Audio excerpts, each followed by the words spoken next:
A paz do Senhor Jesus, eu sou a doutora Mariana Mendes, hoje 29 de janeiro de 2024, iniciando mais uma segunda, mais uma semana na presença do Senhor Jesus. Quero compartilhar o devocional de hoje, que está na segunda carta a Timóteo, capítulo 1, versículo 9 e 10, que diz assim: Ele nos salvou e nos chamou com uma santa vocação, não por causa das nossas obras, mas por sua própria determinação e graça. Essa graça nos foi dada em Cristo Jesus desde os tempos eternos, sendo agora revelada pela manifestação do nosso Salvador, Cristo Jesus. Ele tornou ineficaz a morte e trouxe à luz a vida e a imortalidade por meio do Evangelho. Irmãos, Paulo escreveu essa carta a Timóteo, que era o seu discípulo, no momento que este liderava a igreja de Éfeso. Os teólogos acreditam e historiadores que essa foi a última carta escrita por Paulo. É interessante refletir no momento de Paulo, no momento que Paulo escreveu essa carta. Paulo, ele estava preso em Roma, estava correndo risco de morte, estava sofrendo com frio, com nudez, com torturas, mas ele diz que ele se alegrava ao saber que Timóteo estava seguindo os caminhos do Senhor na igreja de Éfeso. É interessante imaginar uma pessoa que está na prisão, sofrendo tudo que Paulo estava sofrendo, e ele se preocupava com os seus discípulos, ele se preocupava com os seus amigos e dizia: me alegro em saber como que vocês estão conduzindo a igreja de Cristo.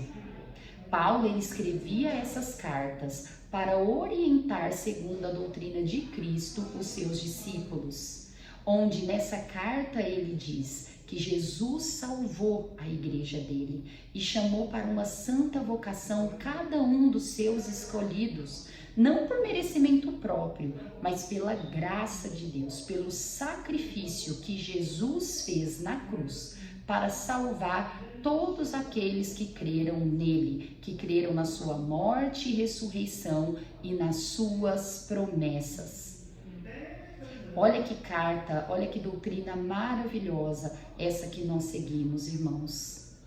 Timóteo, um discípulo obediente, que seguia todas as orientações de Paulo, não porque Paulo era o Salvador, como Paulo disse mesmo em uma das suas cartas: sejam meus imitadores, porque eu imito Cristo. É maravilhoso, irmãos, meditar na vida desses grandes homens, pensar que quem busca o reino de Deus, a pessoa que busca o reino de Deus acima de todas as coisas, ela permanece alegre, confiante, mesmo nas aflições e nas adversidades.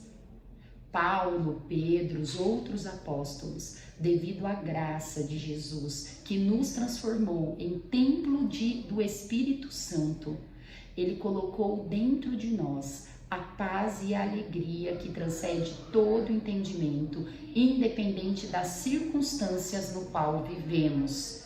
A biografia desses grandes homens faz nós concluirmos isso, irmãos.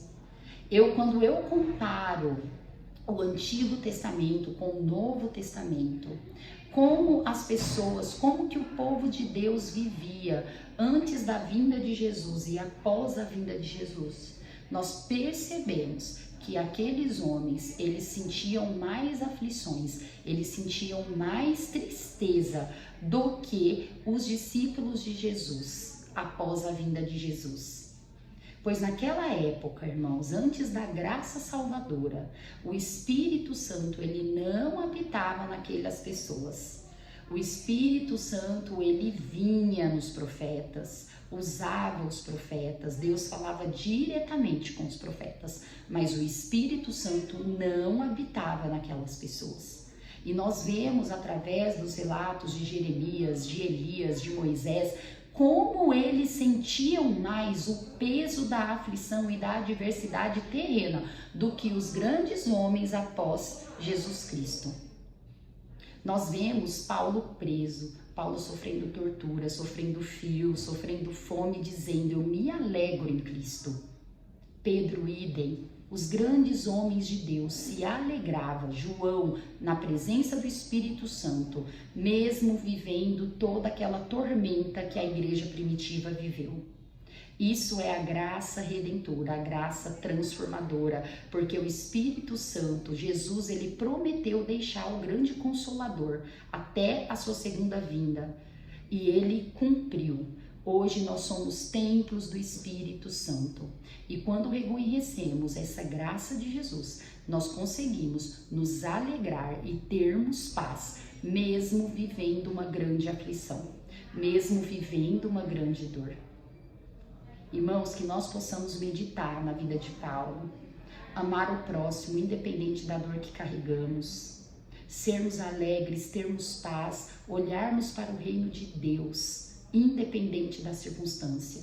Pois quando fixamos os nossos olhos no reino de Deus, quando buscamos o reino de Deus, em primeiro lugar, as outras coisas serão acrescentadas na nossa vida. Que possamos sentir a alegria de Paulo.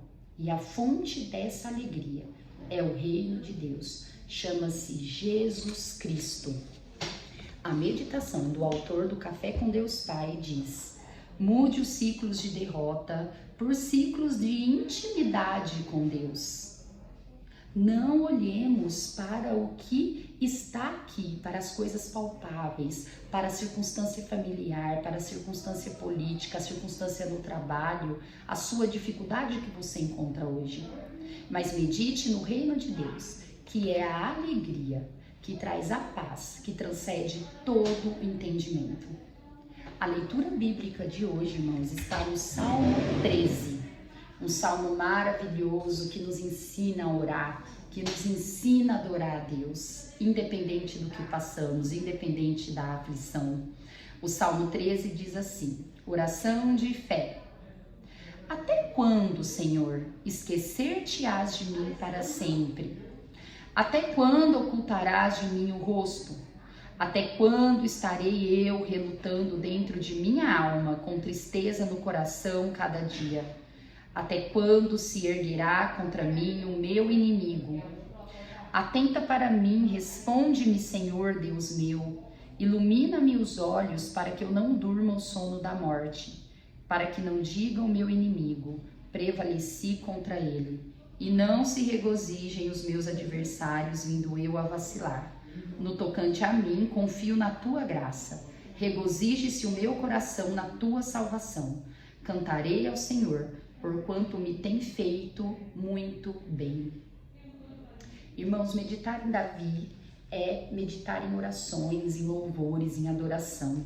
Como já dito várias vezes por mim, um exemplo de como orar a Deus, de como adorar, de como louvar a Deus. Talvez, irmãos, nós olhamos a oração, o salmo, e nós percebemos que Davi parece soar um pouco dramático.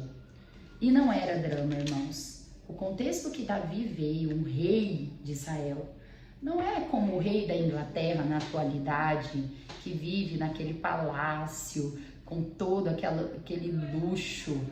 Não, irmãos, na época de Davi, quando ele iniciou seu reinado, ele não tinha nem palácio.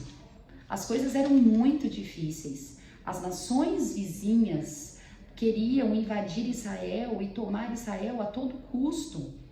Davi ele era ameaçado de morte constantemente, pois nós sabemos que quando uma nação, naquela época, ela tomava outra nação, o foco era destruir o rei e os seus descendentes.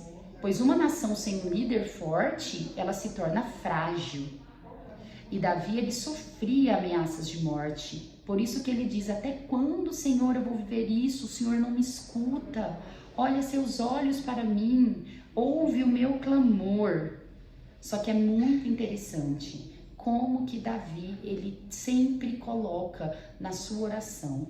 Ele sempre diz: ah, Senhor, mas independente disso, eu cantarei louvores a ti.